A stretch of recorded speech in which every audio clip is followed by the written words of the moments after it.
On my daughter's 10th birthday, I found out the whole family flew to Miami without saying a word. I commented, "You all left town today?" My dad replied, "Didn't feel like babysitting a problem child." I wrote back, "Perfect, because your retirement fund just lost its sponsor." They laughed it off. 9 days later, their group chat was on fire. And my dad was begging me to talk. I'd been watching the clock since 6 a.m. trying to make it special. Ellie turned 10 that day. Double digits. She'd been talking about it since summer, counting down like it was Christmas. I blew up 30 balloons the night before and stuck them to the ceiling with tape that didn't hold very well. By morning, half of them were sagging toward the floor, but she didn't care. She woke up and screamed like she won the lottery.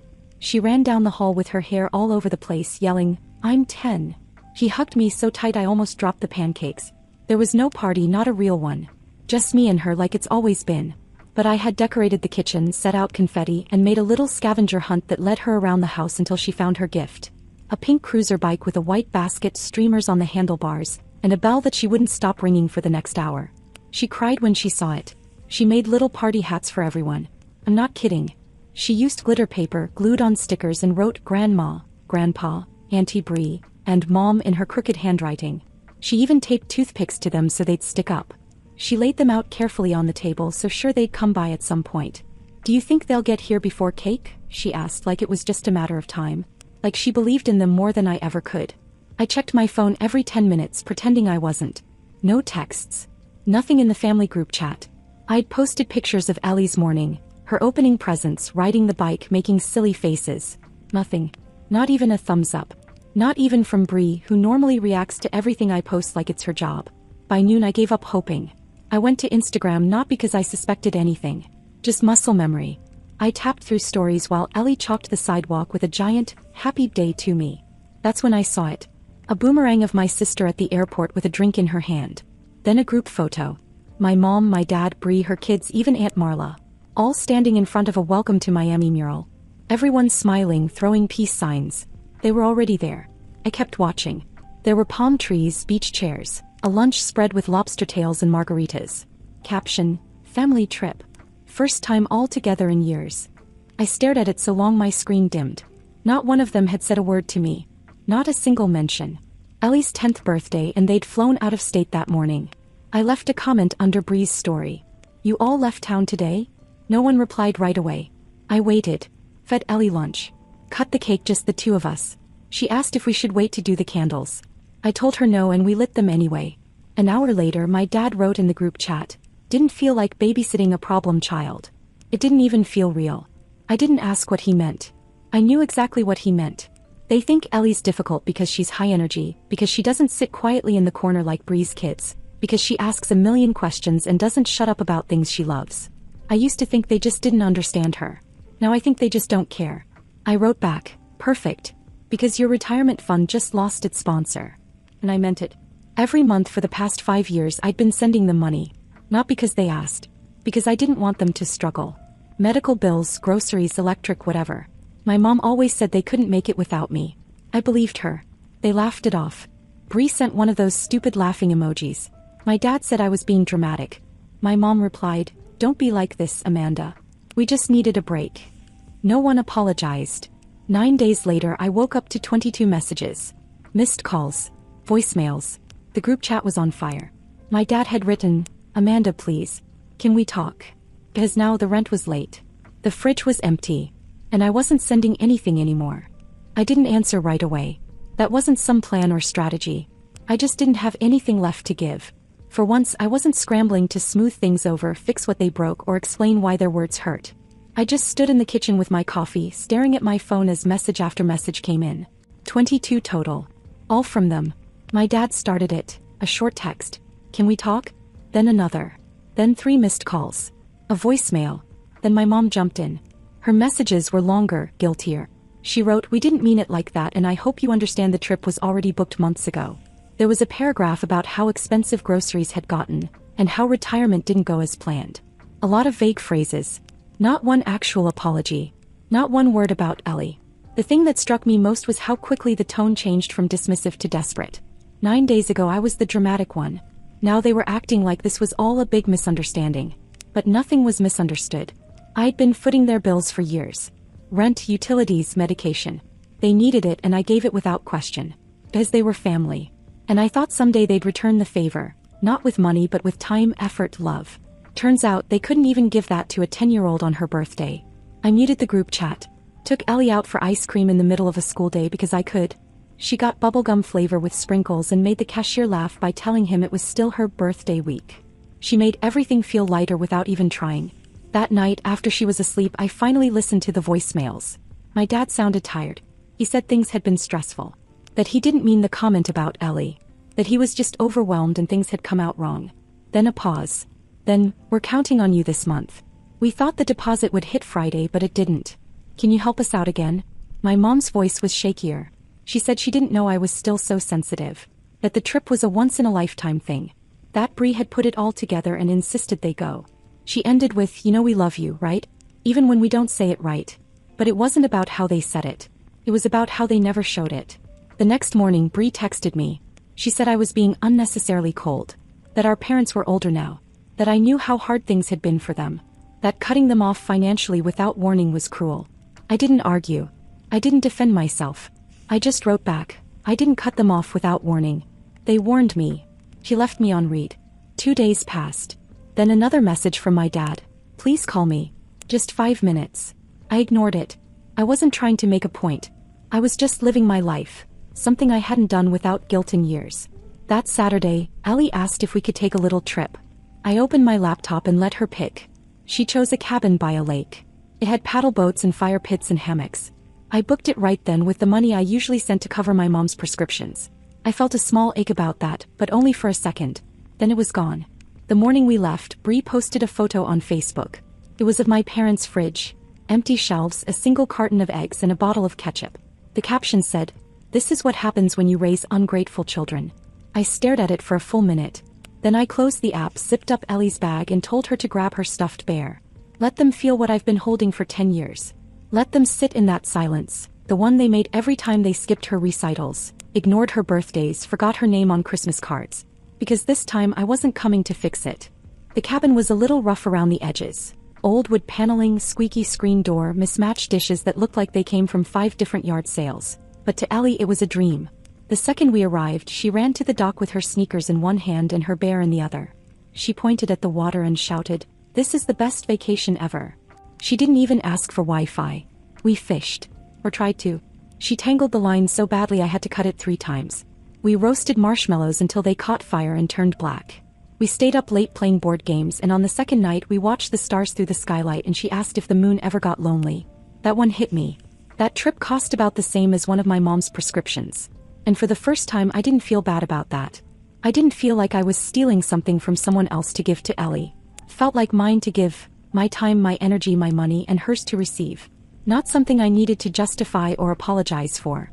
By the time we got back Sunday night I was lighter. Plumber. Ready for whatever came next. I turned on my phone and it almost overheated from the flood of notifications. Missed calls from both my parents. 8 texts from Bree. 2 voicemails. A new group chat titled Family Emergency. I didn't open any of it. Instead I helped Ellie unpack, ran her a warm bath and tucked her in early. Then I made myself a cup of tea and sat on the couch with my phone in my lap, letting the buzz and chimes come through without touching them. I just watched them build up, one after another, like a storm I'd finally decided to let pass without running for cover. Eventually I listened to the voicemails. My dad's voice was low and stiff.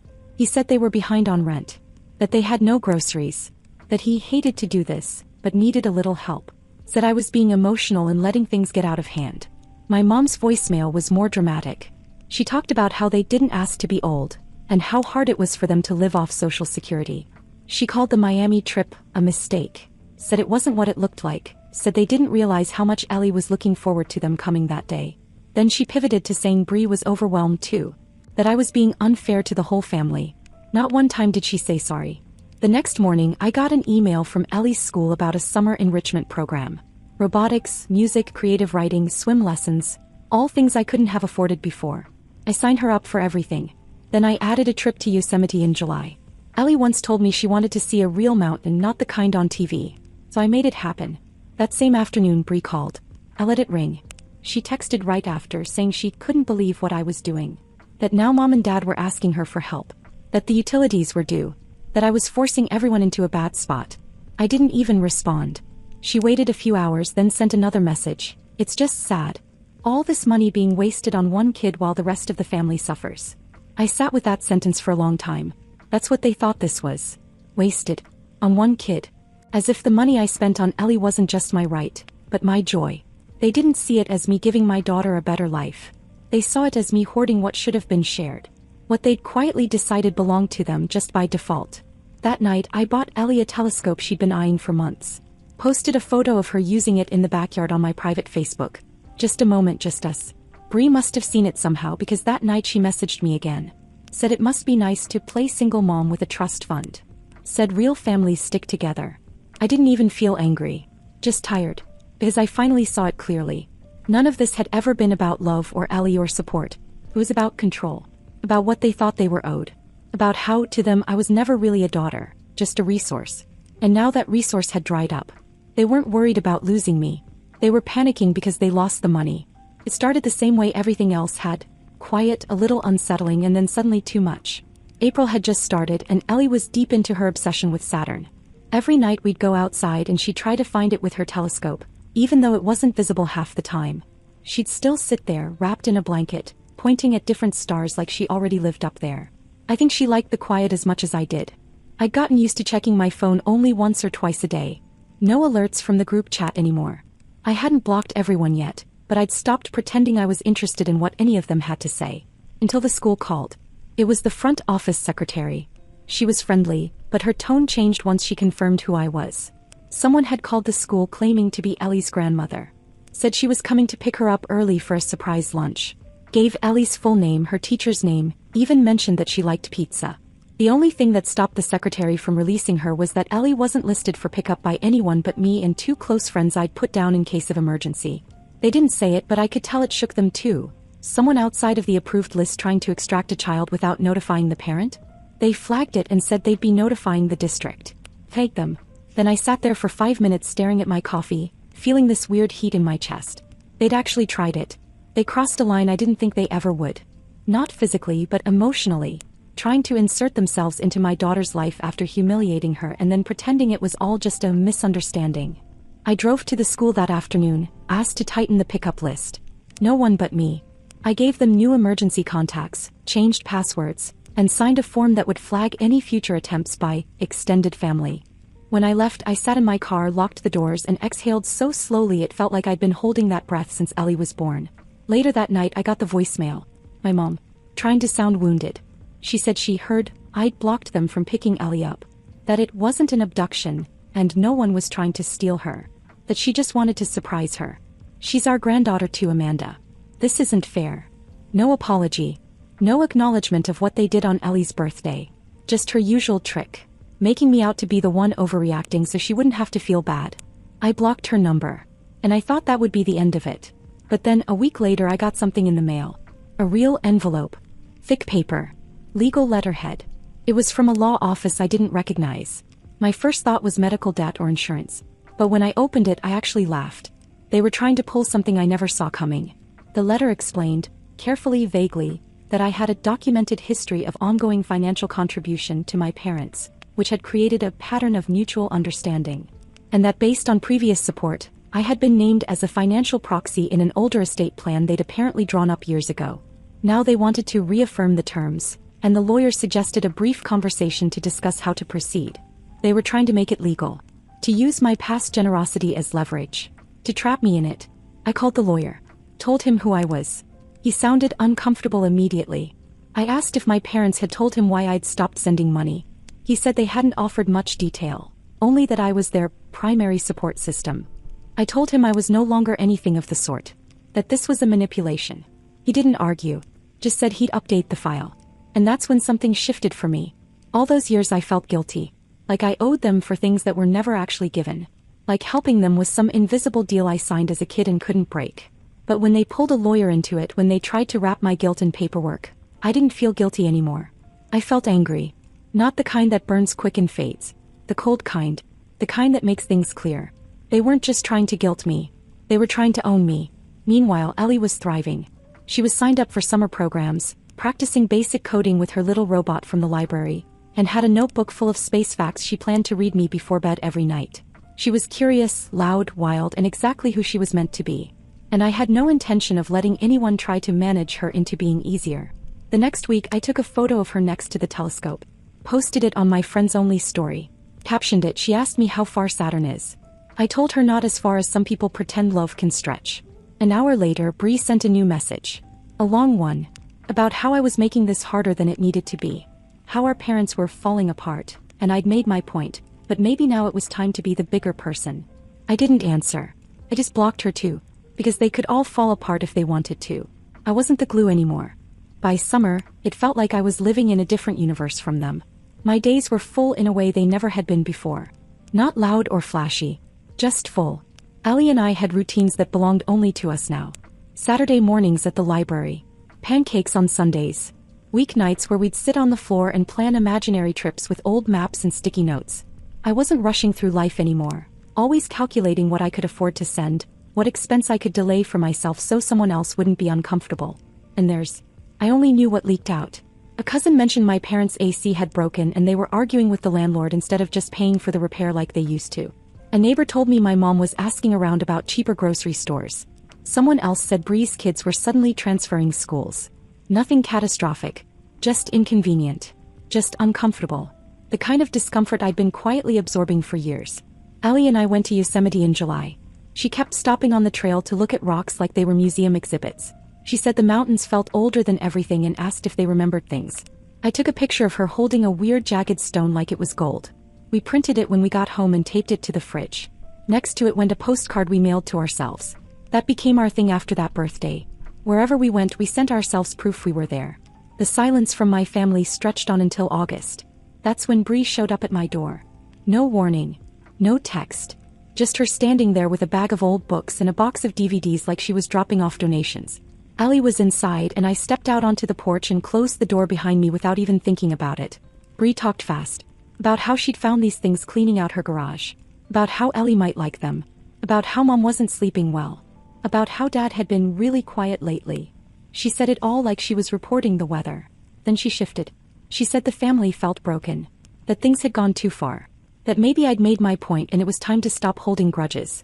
She said it was hurting everyone. That Mom cried a lot. That Dad felt ashamed having to ask other people for help. I told her I wasn't holding a grudge. I was just not participating anymore. She didn't like that answer. She said I was being stubborn. That Ellie was getting spoiled. That all these trips and activities were unnecessary. That I was rubbing it in. That it wasn't fair for one child to get so much while the rest of the family struggled. I realized then she wasn't there as a sister. She was there as a messenger. A negotiator. She wasn't asking me to reconnect. She was asking me to resume payments. Before she left, she said something she clearly thought would land. It's really sad, Amanda. Destroying a family over one birthday. I didn't correct her. I didn't explain. I just told her to take the box with her. Because it wasn't about the birthday. It was about what the birthday exposed. That they could leave without a word. That they could mock my child. That they could laugh when I finally said no. That the only thing tying us together had been money, and the second it disappeared, so did whatever version of love they claimed to have. September came and Ellie and I took a train trip. She wanted to ride one just to see what it felt like. We watched the scenery blur past and shared snacks, and she leaned her head on my shoulder and said this had been the best year of her life. I didn't post about it publicly. I didn't need to. I knew they'd hear about it anyway. They always did. Every trip, every class, every small upgrade in our life irritated them more than silence ever could. They watched from a distance, counted what I spent, measured what they lost. And for the first time I didn't feel the pull to fix it. It's been almost a year now. Ellie turned 11 last week. This time there were no glitter party hats waiting for people who wouldn't show. No second guessing what to tell her when the doorbell didn't ring. No quiet checking of my phone every hour hoping someone from the family would remember or pretend to care. Just me and her, and a plan she helped make herself. We spent the day at a planetarium 2 hours away. She'd been talking about it for months. Walked through the exhibits like she owned the place. Asked every volunteer about black holes, galaxies, and the weight of Saturn's rings. She took a picture with a giant inflatable astronaut and picked out a plush moon at the gift shop that she's now sleeping with. On the way home she looked out the window and said, "It was perfect." That was all I needed to hear. There wasn't a single message from my parents. Not from Bree either. Not even one of those vague last-minute, "hope you had a nice day," texts that usually followed the silence. their way of pretending it was all a harmless oversight. I guess they finally realized I wasn't interested in crumbs anymore. But they're still watching. I know that much. Every once in a while I get tagged in something random by an extended cousin or a family friend I never got around to unfollowing. Little things. Bree posting a quote about bridges burned by pride, or my mom commenting on a memory photo with some poetic nonsense like, when families still held each other close. I even saw a post once, a blurry scan of a utility bill, with the caption, trying to survive in a world that forgot how to care. It's theatrical, like they've cast themselves in a tragedy that never happened. And that's what finally opened my eyes. I used to think cutting them off was this massive life-altering decision, like I had to be 100% sure before I did it. Like I needed a clean reason, proof that I wasn't just being emotional. But the truth is, when I finally stopped giving, not just money but access, attention, explanations, they didn't collapse. They performed. They just shifted into guilt mode. Tried to keep their grip on me through shame, not love. They thought silence was my move and theirs was the counter. But the silence was just the end of the game. And now, with that silence stretching out across nearly a year, I've come to this strange, peaceful truth. They were never really family. They were just people I happened to be related to, people who taught me that love was transactional, and that approval had to be earned with sacrifice. The only reason they kept me around was because I gave them something. And once I stopped, they disappeared. No one fought to fix anything. No one showed up. They didn't send a card to Ellie or try to rebuild what they shattered. They only wanted the money, the help, the control. And when I stopped letting them take those things, they didn't know how to exist in my life anymore. Ellie, on the other hand, has never looked more alive. She's building solar system models, asking about enrolling in a coding camp, planning our next road trip with a paper map she keeps folded in her backpack. Every week she writes little missions for us to complete. Stargazing, trying a food we've never eaten, learning a fact about a new country. She's not distracted by the absence of people who never really saw her. And I'm not either. Sometimes I think about how long I kept trying. How I stretched myself thin to keep a version of peace that only worked for them. How I twisted myself into the good daughter role, even when it cost me sleep, time, money, and pieces of myself I'll never get back. They say money changes people. But I don't think that's true. I think money reveals them. And when the money ran out, what was left behind wasn't family. It was rot. Rot dressed up in guilt and nostalgia. In fake laughter and crocodile tears. In posts about what used to be, written by people who didn't show up when it counted. But I showed up. For Ellie. For myself. Finally. And I'll never go back.